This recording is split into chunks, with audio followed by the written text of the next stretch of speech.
Welcome, Prizefights podcast. This is Josh, and we talk today about a few things. My thoughts on some recent fights, including the Klitschko fights, and let's talk about some upcoming fights, too. Let's first talk about what I said on the previous podcast or two and make some retractions. I said that Alexander was not the prize fighter we thought he was, and that was based off his performance against Timothy Bradley, in which I thought he laid a dud, and a lot of people were ripped off from paying their pay-per-view. In a fight between two undefeated boxers in their prime, Bradley was good, Alexander was not. However, it seems that 147 is the home for Alexander because he looked tremendous at welterweight. Not so much with Maidana. Looks like Marcos Maidana should stay at 140 and try to clean out what's left down there. But Devon Alexander was tremendous. I don't think he lost a single round, and most people had this fight closer. I picked Maidana to win the fight, and the odds had Devon as a favorite, but not a huge favorite. So props to Devon Alexander for really showing up at his welterweight debut. I still would like to see him go for the kill a little bit more. He's got this Chad Dawson issue going on where you got tremendous boxing skills, great technical skills, but killer instinct to go for that KO, not quite what we'd like to see it. He has one of the best uppercuts in now the welterweights. I guess Berto's is right there too. I like Berto's better, but you got to love that game-changing shot. Like to see him throw that more, go for the kill. And we'd also like to see how he fares against the quicker welterweights like Berto and Ortiz, much less Pacquiao and Mayweather. So Devon was extremely impressive at welterweight, and maybe I'll have to eat my words about Timothy Bradley too, because in the previous podcast I said that he wouldn't have a chance against Pacquiao because of the experience factor and because of the power punching at 147. We'll see, though. Also, in a previous podcast, I said that Manny Pacquiao may have had more leg cramping in his third fight with Juan Manuel Marquez, but I wasn't sure. I just thought it could have been general regression. But it appears that he did have cramping in his legs, just like he had in the previous fight with Mosley. If you watch the 6th episode of the excellent Freddie Roach series on HBO, you'll see not only some outstanding behind-the-scenes boxing footage of that fight, both before the bout, during the bout, and after the bout. But you'll see Pacquiao approach Freddie after his controversial win and say that he had leg cramping. And Freddie says, yep, we need to find a way to fix it. So it looks like that is confirmed, that Pacquiao is having leg issues now, and that doesn't fare well for a fighter who's going to be fighting a very youthful, very well-trained and conditioned Timothy Bradley. I still like Pacquiao to win that fight, but that's one of the reasons he was not very impressive against Marquez. And there's also the infidelity issues that Pacquiao admitted to recently. I don't think he gave details, but he said that he's had a lot of demons in his life and vices, and womanizing was one of them. And apparently Pacquiao and his wife were fighting during the Marquez training camp. And Pacquiao now seems to have repented and renewed himself, but he still told Freddie Roach recently that God doesn't want him to hurt anybody, which is probably a problem for a professional boxer. Again, I'm still taking Pacquiao over Bradley. Let's talk about some Klitschko news. Vitaly and Chisora was a few weeks ago on Epic's High Definition, and he won that fight, I think impressively, given the fact that he had a torn ligament in his left shoulder from the 4th round on. And that fight was ugly before and after from Chisora. He was very disrespectful of both Vitaly and his brother. But you got to like Chisora's performance in the ring. Unlike David Haye, he came to fight, and he laid it out there. It's too bad that he was a complete jerk before and after, and very unsportsmanlike. But give props to Vitaly Klitschko for going through with that fight and winning it with the right hand alone. I think I gave Chisora 2 rounds. And very impressive performance from Vitaly. If you look at Vitaly's KO percentage, if you look at his record, he only has 2 losses, and both of which were when he was ahead on the scorecards.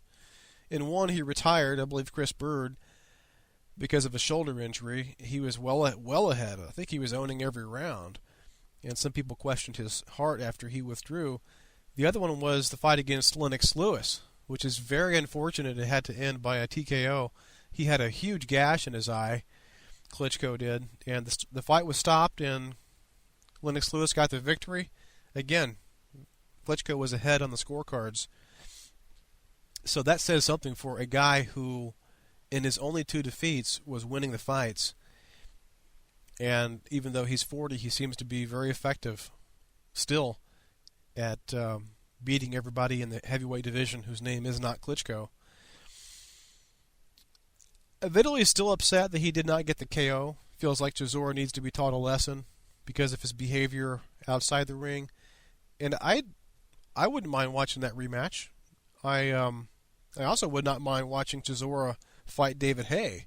I just would not pay a dime for it. Maybe they can fight on Epix HD. Who knows?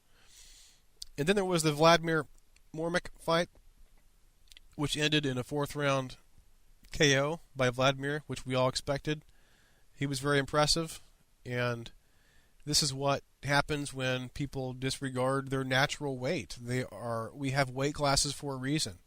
Warmack's a cruiserweight. If you come up from cruiser, expect to play with the big boys. And he threw a dud of a performance. I think that he threw 5 or 6 punches, or he landed 5 or 6 punches in the whole fight, something like that. It was abysmal. He did not land 1 punch in the first round. He was bobbing and weaving like Mike Tyson. Just imagine Mike Tyson without the punches. It was really embarrassing.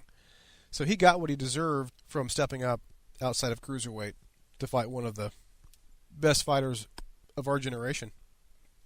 And as Dan Rayfield said regarding the criticism of the competition of the Klitschkos, you can only fight your era. It's not their fault that Ali and Foreman and Lewis are not around. They've cleaned out the heavyweight division, and they've knocked out just about everybody they've faced. I'm a big Klitschko fan. And upcoming fights. Let's talk about those briefly before we close out. March 17th, you've got Sergio Martinez versus Matthew Macklin for 12 rounds, and that's for Martinez's Ring Magazine middleweight title. Macklin is coming off a split decision victory to Sturm, so I just don't like him to show anything at all impressive in that fight. Look for Sergio to close out the show in the middle rounds. He's a 12-1 favorite for a reason. March 24th, Eric Morales versus undefeated Dan Garcia. I have not seen the odds on this, but it will be interesting to see those when they come out. This is 12 rounds for Morales' WBC junior welterweight title. Garcia does have some power, and he's got quite a few early round KOs. But I think Morales, even at his old age, is a better boxer. He's too smart, too technical, and way too experienced. I like Morales in a decision, but it's still very hard to make a pick on that fight. It should be very entertaining, and can't wait to see the odds on that one. On the undercard for that fight is James Kirkland versus Carlos Molina, and surprisingly, Kirkland is only a plus 180 favorite, and that's interesting. So a pretty decent ticket the Saturday after the Sergio Martinez fight. And then you've also got on March 24th at a different venue, and I believe on CBS networks, Zab Judah versus Vernon Paris for 12 rounds. This is for the IBF Junior Welterweight Eliminator. This fight is also interesting because Paris is undefeated. He's 26-0 with 15 KOs. I still like Judah in that fight because of the experience and the southpaw factor. April 28th, you've got Bernard Hopkins versus Chad Dawson. This is a rematch, 12 rounds for Hopkins' Ring and WBC lightweight heavyweight title. And we'll talk about this in the next podcast. May 19th, you've got Khan versus Peterson rematch. Khan is a plus 380. Peterson is a minus 475. I don't even think anyone's going to watch that fight, but it's out there for you if you want it. I'm not a believer in Khan anymore. I think the guy needs to follow Bradley and Alexander up to the welterweight division. May 26th, you've got Lucian Bout or Boutte, however you pronounce that, versus Carl Froch. This is going to be a great fight. Boot is stepping into the war zone of Nottingham, England, and he looks very confident. He says, "It's my goal to fight the best boxers in the super middleweight division."